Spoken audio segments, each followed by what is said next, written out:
ایسے لوگوں کو کبھی اپنی ترجیحات میں شامل نہ کریں جو آپ کو تب میسر ہوں جب انہیں کوئی میسر نہ ہو۔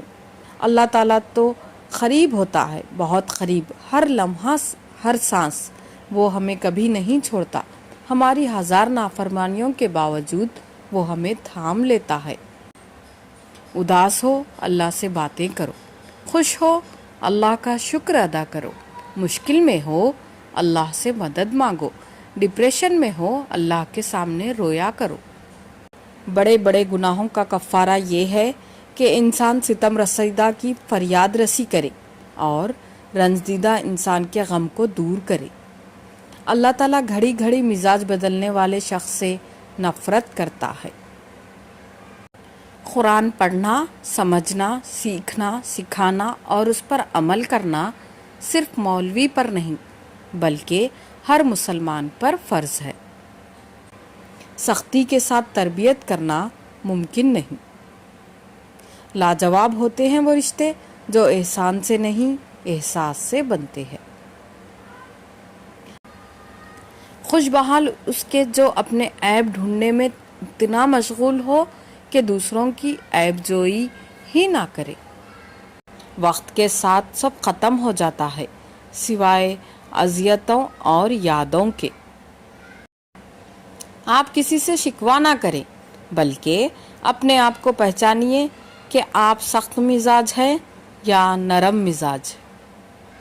سچے انسان کے لیے جھوٹ میں کوئی اچھا مقصد ہو سکتا ہے، لیکن جھوٹے انسان کا سچ صرف آگ لگانے کے لیے ہوتا ہے۔ جی رہا کون ہے اب جانے ہماری سانسیں، ہم تو ایک عمر ہوئی ہو کے فنا بیٹھے ہیں۔ جو تمہاری خاموشی سے تمہاری تکلیف کا اندازہ نہ کر سکے اس کے سامنے اظہار کرنا صرف لفظوں کا ضائع کرنا ہے۔ سورہ شمس میں اللہ تعالیٰ 11 قسمیں کھانے کے بعد فرماتا ہے، بے شک وہ کامیاب ہو گیا جس نے اپنے نفس کو پاکیزہ بنا لیا۔ انسان کے ساتھ رہنے والی بدترین شے حسد ہے۔ جو اپنے نفس کے عیب دیکھنے لگتا ہے وہ کسی اور پر عیب نہیں لگاتا۔ دنیا کا ہر شخص درد کا تجربہ کرتا ہے لیکن انسان پھر بھی دوسروں کے درد کو نہیں سمجھتا۔ سب کچھ مل جاتا ہے مگر نہیں ملتے احساس کرنے والے لوگ۔ تیری ہر عطا پر الحمدللہ، میری ہر خطا پر استغفر اللہ۔ ہاتھ باندھے کھڑے ہیں سب گم خیالوں میں اپنے اپنے۔